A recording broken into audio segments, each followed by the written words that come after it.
So we're going to look now at a go under exercise, which Merlin's doing for us for free. Are you all right? So with a go under, there are a few stages. So what we're going to do first is just literally a really nice and easy stage one. So what that means is just teaching our dogs how to go under something on cue. It's a little bit different to going through a tunnel, but not far off. If your dog has a tunnel cue, you could use that. Chances are though, they're used to it being narrower, maybe slightly higher, and having maybe more purpose. If it's suddenly appearing in your house, it might throw your dogs a little bit.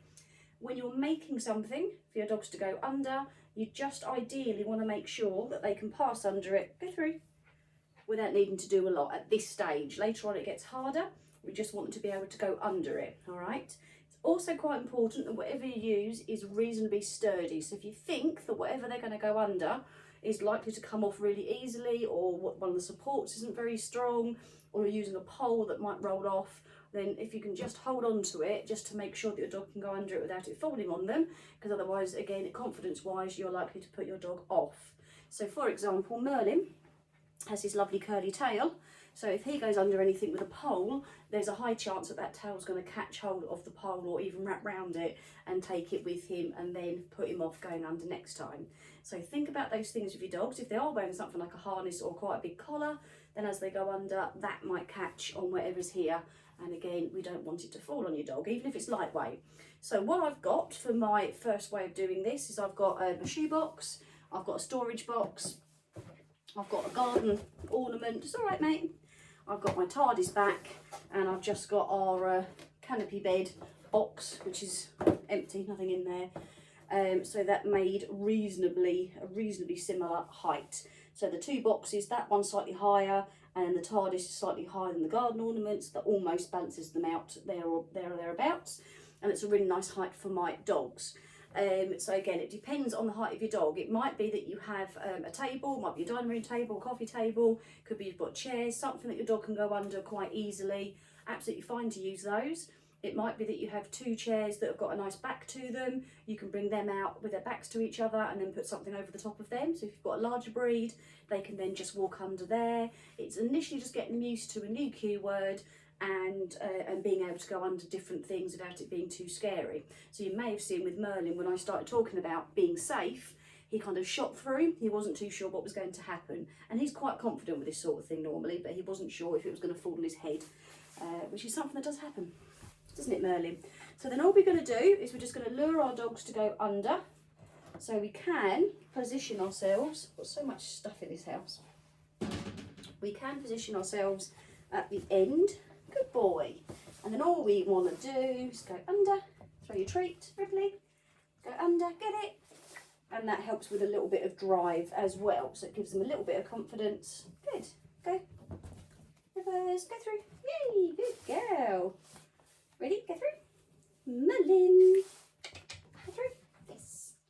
And this is also letting them know I don't want paws up, I don't want them to try and jump it. This is all I want them to do through. Good, very nice. And that's getting them used to doing it, isn't it? Yes, it is. So making it a bit of a game. Merlin, go through. Good. Ripley, go through. Yay! Very good. And now they're very happy and going through it very willingly. Once your dogs are happy with that, you can go two routes. One is you can ask your dogs to do it from a little bit of distance, which makes it a more advanced version. So for this, for example, I might ask my dogs, good girl, come here, to go through and round, and then come back to me that way. Ripley, go through, go circle, yay! Or I might ask them to go around first, go right round, Merlin, and through. Good boy. It's there, it's there. Ripley, go right round, through. Good girl. So then I know that they're comfortable going under there because they've got the option of going back here if they want to, and they're going under without me being there to lure them. I'm at distance and they're navigating it on their own. So you're then knowing that your dog is confident with that exercise. So that's another way of doing the going under something at this early stage. If your dog's done this before, have a try with a little bit of distance and see how your dogs get on. You could even ask them to do something else and then send them under it if you would like, just to give it a little bit of a different dimension. So all I mean by that is asking your dogs to maybe go around there, go through. Yes, here you go. Ripley, come right round me, and go through. Yes, Okay, get it. Oh, he nicked it. He nicked it. So I'm now happy that my dogs are happy with what they need to do with this particular item. Okay, so the next stage, so if you sort of thought that was Merlin's tail caught that, my next stage is I need to make it a little bit lower. So I can try just taking out the boxes and see how low it makes it, or I can completely change what I'm using and maybe take out the 2 uprights and put something slightly lower in there. You know, you can chop and change as much as you like really to make it work for you. So let's have a look, see what happens if I take out the 2 boxes.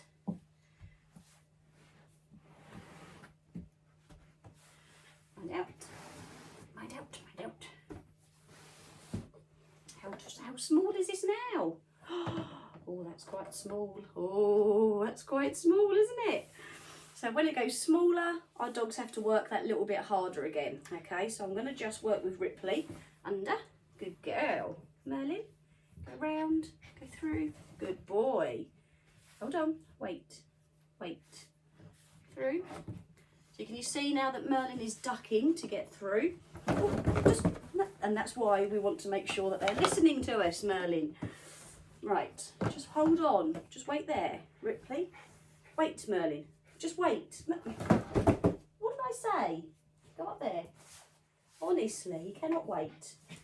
Honestly, parkour dogs. I think they're confident with everything. So it is a bit wobbly. Not sure why it's wobbly now and it wasn't before.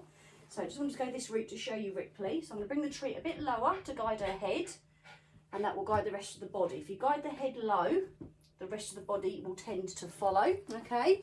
And that helps your dog to get the idea of what you're asking them to do. Rippers? Good girl. So even though they have an understanding of what to do, it's gone lower, it's now harder. So I've gone back to luring them and helping them. I've come back closer again, okay? So nice and low. Good. Good boy. And then gradually, I'll ask them to do it without my help. Okay, go through. Good. Ripley through. Yes. So at the minute, all they're needing, hang on, I'm running out of food again. All they're needing to do at the moment is literally duck their head down to go through. I know, I'm running out of food. You 2 are gannets. You're getting it right, that's the trouble. So all we're looking for is getting them to go under. So they're probably ducking their heads, maybe just bending their legs a tiny bit, but they're not needing to get down too low. There is another version which is called crawl under, and that's where we want them to go under something even lower, so they are actually crouching down and actually do like a commando crawl to get under it. At this stage, that's not what we're after. We just want them to duck under and go under like that. Okay, are you enjoying yourself? Even though you're knocking the box off all the time. Getting a nice chin target, aren't we? Right, Ripley, go through. Through. Someone go through. Ripley, through. Good girl. Merlin. That's a good boy. And Merlin, go through. Yes. So I still want to hold on to the box a little bit because Merlin's still using his tail to ping it, but I'm going to try just going a little bit further back now. Right, Ripley, through. Yes. Merlin, go through. Get it, find it. Ripley, through. Come round. Good girl. Merlin, go through. Good. Through. So I'm now not needing to lure them as much. You're a monkey. I'm not having to show them. I'm now just asking them to do it. I'm holding it in place because I know it's going to go flying because of Merlin. Isn't it? Yes, you're too confident. Right, to go through, Ripley. Yay, good girl. Merlin, go through. Find, go find. It's gone under the table, mate. Yes, good boy. So, then we can start looking at different ways of doing this. So different heights, different equipment that we can be using instead of what we've started with. So we can vary it. So let's bring these back in because he's made quite a nice base. Hold on. We could then use something like the 2 buckets that I mentioned earlier. See what sort of height that gives us. And we could use something like a yoga mat. So it's just to make it look a bit different again. Make sure that our dogs are okay with different types of equipment. So again, I'm just going to check that that's quite secure. It's not going anywhere. Yeah, exactly. Thanks, Rick. Okay. There, that looks good. And so again, I'm just going to help them out by showing them what I want them to do. Come round here. Ripley, come here. Good, wait. Ripley, go through. Yes, no problems there. Go through, Merlin. and go through, Ripley. So it's slightly higher than the last one and slightly narrower. Oh, good boy. Yes. And then I can just help them going through again. I know you love doing this, don't you? Go through. And Ripley, go through. Good girl. Get it? Yes. Very clever. So, sorts of things that we can use then. We've got tables, coffee tables, dining tables, side tables. So I've got an old one, a telephone table outside in the garden for when we do the garden stuff. Yeah, chairs. I've got a tray that goes over me for when I'm eating. That could work, and that could actually go up and down, so I can actually lower that one. You can make something, so it might be that you have I'm just looking at my stash of cans of drink over there. I've got iron brew over there. You could maybe stack a couple of those up, but maybe not just one stack, maybe a two or three in a triangle perhaps for strength. They could be on top of something, that would work. Things to go on top could be a piece of cardboard. It could be a very thin piece of something like plywood that's not too heavy. So yoga mats, empty boxes work really nicely. A pole, a bamboo cane or a couple of bamboo canes just to make the distance a little bit greater. If you've got a dog that's really not sure and you've made it as high as you can, then ideally you want whatever they go under to be as thin as possible. Okay, something like a bamboo cane works really well because they've literally just got to dip under a tiny bit. And then they're through. Whereas if you make it like the width of a whole dining table, that's quite a long way if your dog isn't sure about going under, all right? So make it smaller and help them out. And like I say, make it much too tall for them to start with if they're really worried. If they're really struggling, just lure them through like that. Start off like that, then put something on top that's very thin, and then build it up and build it up. Because once that goes on, it does make it that little bit darker underneath. So help them out, give them a little bit of space, make sure there's room for them so you're not right in a corner somewhere. And like I say, the best place generally is if you're at the end here, because you can help your dog on both sides then. So there could be a toy, doesn't have to be a treat, but we want to make it nice and fun for your dogs to go through. So if they're really not sure about putting their head under, it might be that they just put their nose under a tiny bit and then we can give them the treat. And then they put their head in a little bit, so we treat, and then the head goes through and we treat, and each time they back out, that's fine to start with. Gradually then they'll put the head right through, we can put the treat down here, and they'll bring themselves through to get the treat. So we gradually build it up, okay? So we've got dogs that are new to this and dogs that have done it but maybe haven't done it with the equipment you're using. Start off with your item much too tall for your dogs and work on guiding them to go under. So I do change my words, I shouldn't, but I do. So I've got through, I've sometimes used tunnel, which is the tunnel command, and I'll sometimes say go under.